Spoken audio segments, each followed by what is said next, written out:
నమస్కారం అండి. అమ్మ చెప్పే కథలకు స్వాగతం. కథ తులాభారం. రచన ఈ శ్రీనివాసరెడ్డి. సకులు కథ మొదలు పెడదామా? కొడుకు కోడలు చేసిన తప్పులకు ఆ అత్తగారు వేసిన శిక్ష.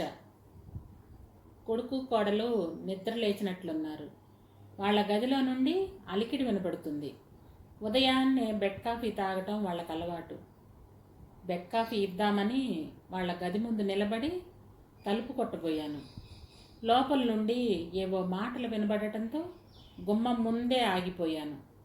వేరే వాళ్ళు మాట్లాడుకుంటున్నప్పుడు చాటుగా ఉండి వినడం సంస్కారం కాదని తెలిసినా ఆ మాటలు నా గురించి కావడంతో అక్కడి నుండి కదలలేకపోయాను.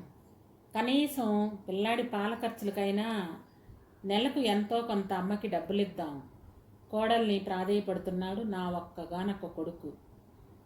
దేనికండి ఇచ్చేది? పిల్లాడి పాలకెంత అవుతుంది? మహా అయితే నెలకు 1,000 అన్నా కాదు. ఆ మాత్రం ఆవిడ సొంత మనవడి కోసం ఖర్చు పెట్టలేదా? ఇంటెద్ద మొత్తం ఆవిడే తీసుకుంటుందిగా.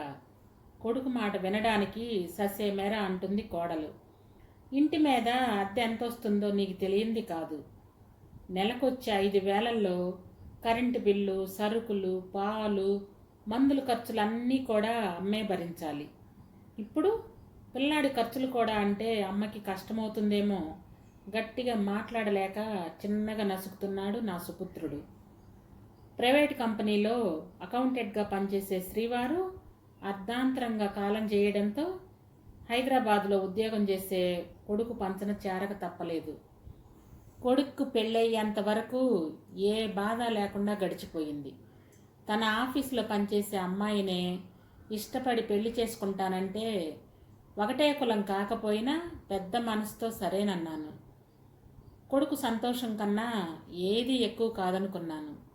కానీ అదే నేను చేసిన తప్పేమో అనిపిస్తుంది అప్పుడప్పుడు. పెళ్ళై 2 నెలలు గడవక ముందే కొడుకింట్లో నా అస్తిత్వానికే ముప్పు ఏర్పడుతుందనుకోలేదు. కొడుకింట్లోనే పని మనిషిగా మసలాల్సి వస్తుందని కలలో కూడా ఊహించలేదు.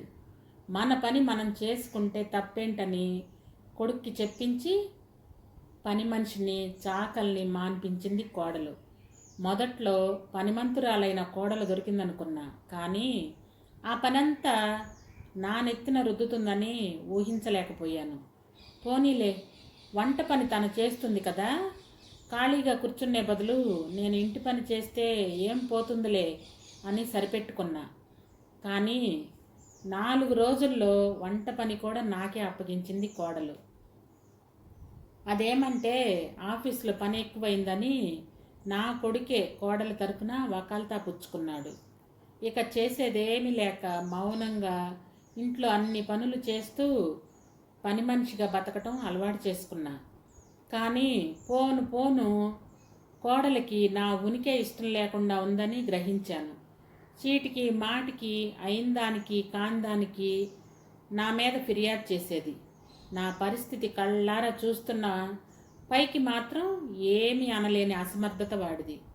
ఒకరోజు కోడలు లేని సమయం చూసి, అమ్మా, ఇన్ని బాధలు పడుతూ ఇక్కడ ఉండటం దేనికి అని అడిగాడు నా కొడుకు. వాడి ఆంతర్యం అర్థం చేసుకోలేనంత అమాయకురాల్ని కాదు నేను. ఇంట్లో నుండి వెళ్ళమని చెప్పకనే చెబుతున్నాడు. వాడినిక ఇబ్బంది పెట్టి ఉపయోగం లేదని తెలిసి ఉన్న ఫలంగా పెట్టేబెడ సర్దుకొని సొంతింటికి చేరాను. అత్తయ్య, మిమ్మల్ని మాతో తీసుకెళ్ళాలనుకుంటున్నాం. ఎక్కడ లేని ఆప్యాయత కురిపిస్తుంది కోడలు. ఆ ఆప్యాయత వెనకాల అవసరాన్ని గ్రహించలేనంత అమాయకురాల్ని కాదు. కొడుకు ఇంటి నుండి వచ్చేసిన నాటి నుండి కనీసం నేను ఎలా ఉన్నాను, తింటున్నానా లేదా అని కనీసం ఫోన్ కూడా చేసి ఎరగదు కోడలు. అటువంటిది ఈరోజు నా గుమ్మం తొక్కిందంటే నాతో ఏదో అవసరం ఉందని ముందే గ్రహించాను. అవునమ్మా, ఇద్దరం ఉద్యోగాలకు వెళుతూ పిల్లాడిని చూసుకోవటం కష్టంగా ఉంది. అసలు విషయం బయట పెట్టాడు నా కొడుకు. పిల్లాడు పుట్టిన తర్వాత కనీసం చూడటానికి కూడా రమ్మని పిలవని సుపుత్రుడు ఇప్పుడు పిల్లాడిని చూసుకోవడానికి రమ్మంటున్నాడు, ఏ మాత్రం సిగ్గుపడకుండా. మనుషుల మధ్య అవసరాలే తప్ప అనుబంధాలకు ఆప్యాయతలకు చోటు ఉండదనడానికి ఇంతకంటే సాక్ష్యం ఏం కావాలి? ఇంటి పని వంట పని చేయడానికి మనుషుల్ని పెట్టాం అత్తయ్య. మీకే ఇబ్బంది ఉండదు. మీరు పిల్లాడిని చూసుకుంటే చాలు. చేసిన తప్పు మళ్ళీ చేయనన్నట్లు సంజాయిషి ఇస్తుంది నా కోడలు. ఇంటి పనికి వంట పనికి మనుషులు పెట్టేసినట్లు పిల్లాడిని చూడటానికి కూడా ఒక మనిషిని పెట్టుకుంటే పోయేది కదా అని మనసులో అనుకున్నా. పిల్లాడి కోసం కూడా ఒక ఆయాన్ని పెడదామనుకున్నామమ్మా. కానీ ఎంతైనా సొంత మనుషులు చేసినట్లు చూడరు కదా. అందుకని పెళ్ళానికి వత్తాసుగా నసిగాడు ఒక్కగానొక్క సుపుత్రుడు. అంతకుముందు పని మనిషిగా ఉపయోగించుకున్నట్లే ఇప్పుడు ఆయాగా ఉపయోగించుకుంటాం అని భార్యాభర్తలిద్దరూ ఎంతో అందంగా చెప్పకనే చెప్తున్నారు. వాళ్ళింటికి వెళితే మాత్రం నా బతుకు కుక్కల జింపినిస్తరే అవుతుంది. అలా అని మనవడిని దగ్గరుండి చూసుకునే అవకాశాన్ని వదులుకోలేను. ఏం చేయాలో పాలుపోకుండా ఉంది. ఓ 5 నిమిషాలు మౌనం తర్వాత అక్కడి వాతావరణం నాకు సరిపట్టం లేదు. కావాలంటే పిల్లాడినే ఇక్కడే వదిలి వెళ్ళండి, నేను చూసుకుంటాను అన్నాను భార్యాభర్తలిద్దరితో. ఆ సమాధానాన్ని వాళ్ళు ఊహించలేదేమో. ఇద్దరూ ఒకరి మొక్కలొకరు చూసుకొని మౌనంగా ఉండిపోయారు. తలుపు దగ్గరే ఎక్కువసేపు నిలబడటానికి నా మనసెందుకో అంగీకరించకపోవడంతో బెడ్ కాఫీ ఇవ్వకుండానే వెనుదిరిగాను. బహుశా నా అడుగుల శబ్దం విన్నారో ఏమో. తలుపు తెరుచుకొని బయటకు వచ్చింది కోడలు. ఏంటత్తయ్య పిలవకుండానే వెళ్ళిపోతున్నారు అంది. వాళ్ళ మాటలు విన్నానో లేదో తెలుసుకోవడానికి అన్నట్లు.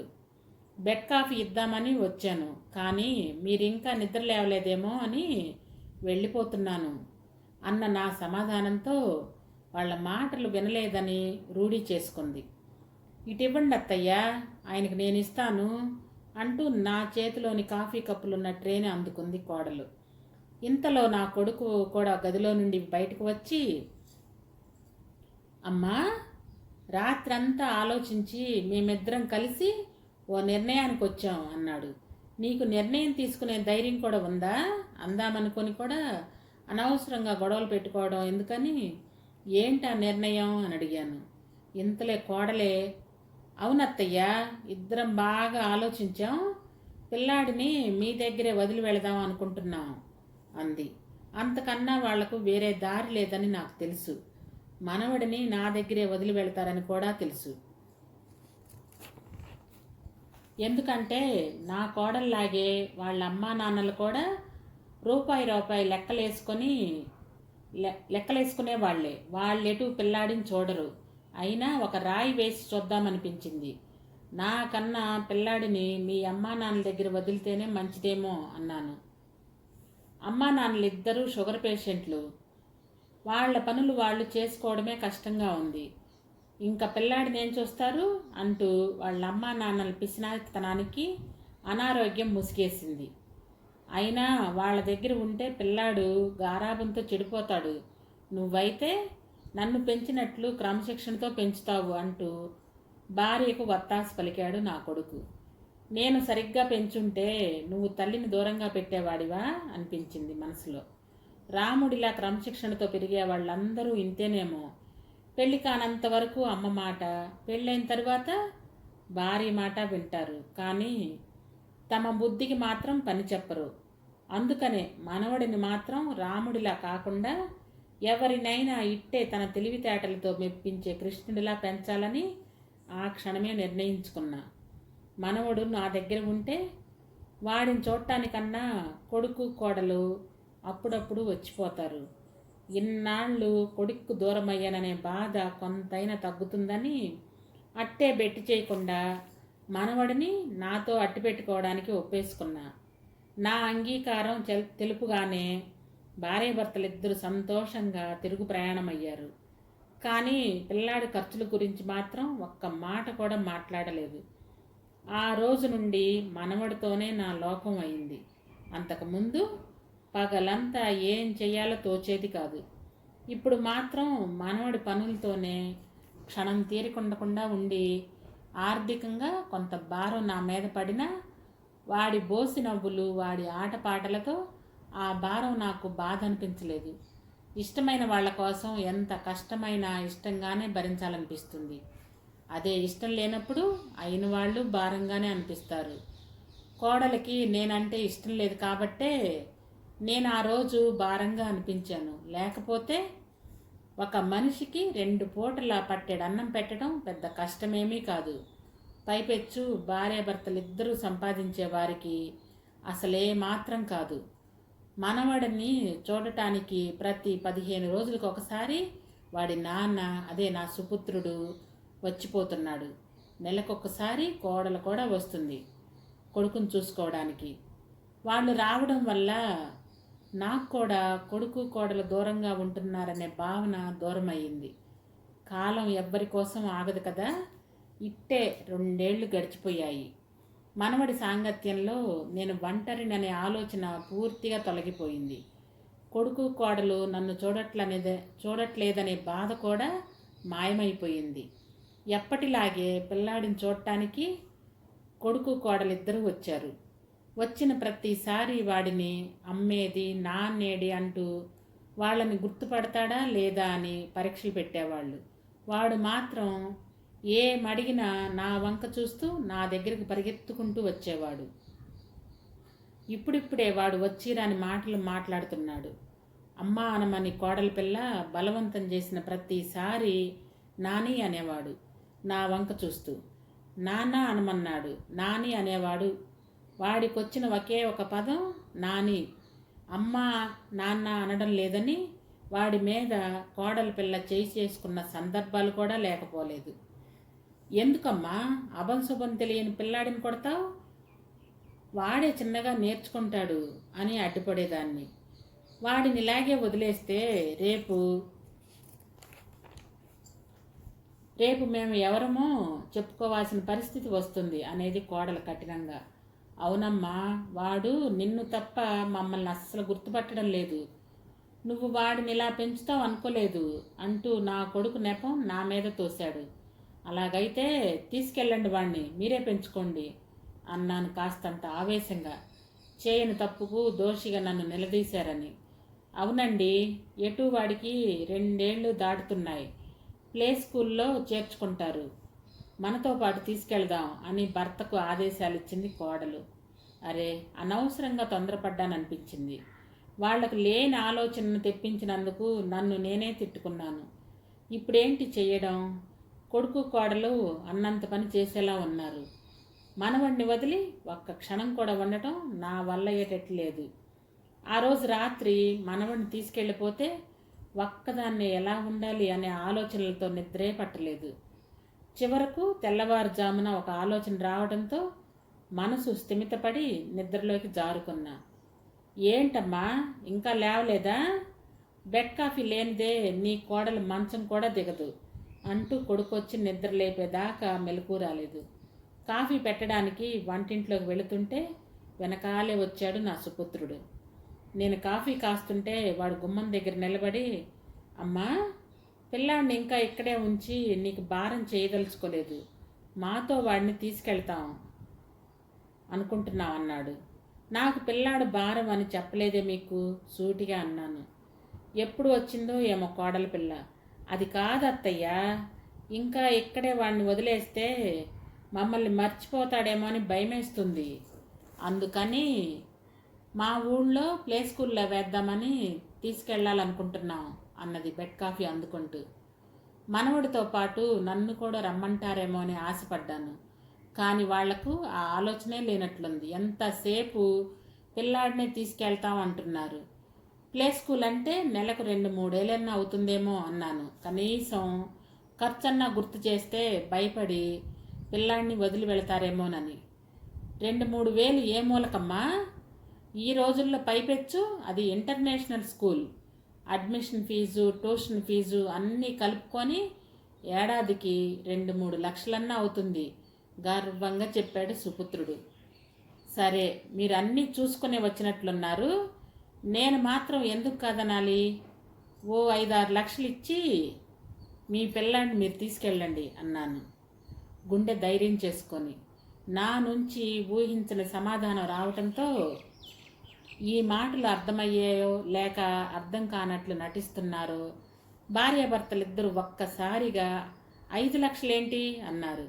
మీ పిల్లాడిని 2 ఏళ్ల పాటు సాకినందుకు ఫీజు, మీ పిల్లాడి పాల ఖర్చు, జబ్బు చేసినప్పుడు మందుల ఖర్చు అన్నీ కలిపి 5 లక్షలంటూ రాత్రే తయారు చేసిన పిల్లాడి ఖర్చుకు సంబంధించిన కాగితాన్ని వాళ్ళ ముందుంచాను. ఆ కాగితంలో లెక్కలు చూసి ఓ 5 నిమిషాలు మొగుడు పెళ్ళాలిద్దరికీ నోట మాట రాలేదు.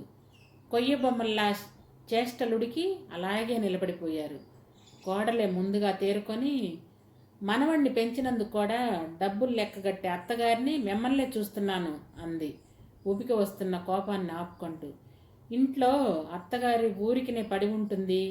ఇంటి పని, వంట పని ఆవిడ చేత చేయిస్తే 4 డబ్బులు మిగులుతాయి అనుకునే కోడలు ఉన్నప్పుడు మనవణ్ణి సాకినందుకు ఖరీదు కట్టే అత్తగారు ఉండటంతో పెద్ద ఆశ్చర్యం ఏముంటుంది అన్నాను, ఏ మాత్రం భయపడకుండా. నా మాటలు సూటిగా కోడలికే తగలడంతో ఏం మాట్లాడాలో అర్థం కాక మౌనంగా ఉండిపోయింది. సొంత కొడుకు బిడ్డను పెంచినందుకు డబ్బులు అడగడానికి నోరెలా వచ్చిందమ్మా? పెళ్ళాం తరపున వకాల్తా పుచ్చుకున్నాడు నా కొడుకు. కన్న తల్లికి 4 మెతుకులు పెట్టడానికి కూడా లెక్కలు చూసుకునే కొడుకులున్నప్పుడు నీ కొడుక్కి నేను పెట్టిన ఖర్చును రాబట్టుకోవడంలో తప్పు లేదనుకుంటున్నాను అన్నాను కాస్తంత కోపంతో. అంటే మేము నిన్ను చూడట్లేదనే కక్షతో ఇదంతా చేస్తున్నావా? రెట్టించాడు సుపుత్రుడు. ఏ తల్లి బిడ్డల మీద కక్ష కట్టదురా. బిడ్డలే కన్న తల్లుల్ని కాదనుకుంటున్నారు. నీ బిడ్డను నువ్వు తీసుకెళ్లేటప్పుడు కన్న తల్లిని కూడా తీసుకెళ్లాలని నీకు అనిపించొద్దా అన్నాను సీరియస్గా. నా మాటలకు తలదించుకున్నాడు నా కొడుకు. నీ పిల్లాడికి లక్షలు కట్టడానికి నీ దగ్గర డబ్బుంది, కానీ కన్న తల్లికి 4 మెతుకులు పెట్టడానికి మాత్రం మీ దగ్గర డబ్బు లేదు. 5,000తో అమ్మ పిల్లాడిని ఎలా సాగుతుంది అని ఏనాడన్నా ఆలోచించావా? నీ భార్య నువ్వు కలిసి నన్ను ఆయాగా ఉపయోగించుకుంటే 4 డబ్బులు మిగులుతాయని ఆలోచించారా, కానీ ఏనాడన్నా నా నా మంచి చెడ్డల గురించి ఆలోచించారా అన్నాను మరింత కోపంగా. అందుకని ఇప్పుడు మీరు మీ మనవడిని తులాభారం వేస్తున్నారా? వణిగింది కోడలు.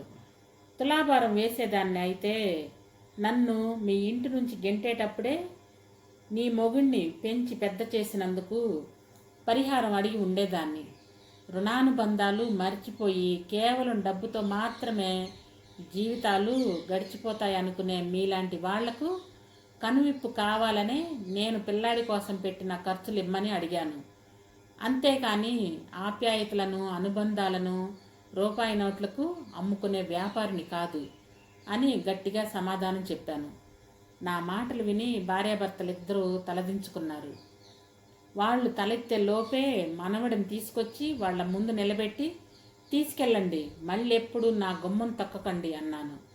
మమ్మల్ని క్షమించమ్మా, మేం చేసిన తప్పుకు మాకు తెలిసొచ్చింది. మా మీద దయుంచి నువ్వు కూడా మాతో బయలుదేరు అంటూ కోడల వంక చూశాడు నా సుపుత్రుడు. ఇంతకాలం నేను చాలా తప్పుగా ప్రవర్తించాను, నన్ను క్షమించండి అత్తయ్య అంటూ నా చేతులు పట్టుకుంది కోడలు. మనలో మనకి క్షమాపణలు ఎందుకమ్మా? బంధాలు, అనుబంధాలు విలువ మీకు తెలియచెప్పాలనే నేను ఇలా చేశాను. కన్నవాళ్ళు ఎప్పుడూ పిల్లలకు భారం అనిపించకూడదమ్మా, లేకపోతే జీవితమే ఒక తులాభారం అవుతుంది. ఈరోజు నా కొడుకు తప్పు తెలుసుకొని నన్ను తనతో తీసుకెళ్తున్నాడు, కానీ రేపు నీ కొడుకు అసలు తప్పేమిటో, అసలు అలాంటి తప్పు చేయకుండా మిమ్మల్ని కళ్ళల్లో పెట్టుకొని చూసుకునేటట్లు పెంచి పెద్ద చేస్తాను చూడండి అంటూ వాళ్ళతో బయలుదేరాను ఆనందంగా. సకులు ఒక మంచి మాట. పైన చెప్పబడిన కథను విన్నారు కదా. కోడలి అమ్మా నాన్న అయితే ఒకటి, అత్తగారు మామగారు అయితే ఒకటి కాదు, ఇద్దరూ సమానమే. నిజమే, కథలో చెప్పినట్లు అంత తొందరగా మనుషులు మారరు. కానీ ఇప్పుడు అందరూ బాగా చదువుకొని పెద్ద ఉద్యోగాలు చేస్తున్నారు. పెద్దవారిని అత్తామామలైనా అమ్మా నాన్నలైనా వారితో గౌరవంగా ప్రేమతో మెలగండి. ఒక్కసారి చేజారిపోయాక వాళ్ళు తిరిగి రారు. అప్పుడు మనం అలా మాట్లాడి ఉండకూడదు, ఇలా చేసి ఉండకూడదు అని పశ్చాత్తాపం పడినా తిరిగి రారు. మనల్ని వాళ్ళు ఎంతో కష్టపడి వారి జీవితాలని త్యాగం చేసి మనల్ని ఇంత వారం చేశారు. ముఖ్యంగా వాళ్ళు పడ్డ కష్టాన్ని మర్చిపోకూడదు. అది మర్చిపోతే మనం మనుషులం కాదు, గుర్తుపెట్టుకోండి. కథ సమాప్తం. సబ్స్క్రైబ్ చేయండి, లైక్ చేయండి, షేర్ చేయండి. మీ అమూల్యమైన సలహాలు సూచనలు కామెంట్ రూపంలో తెలియజేయండి.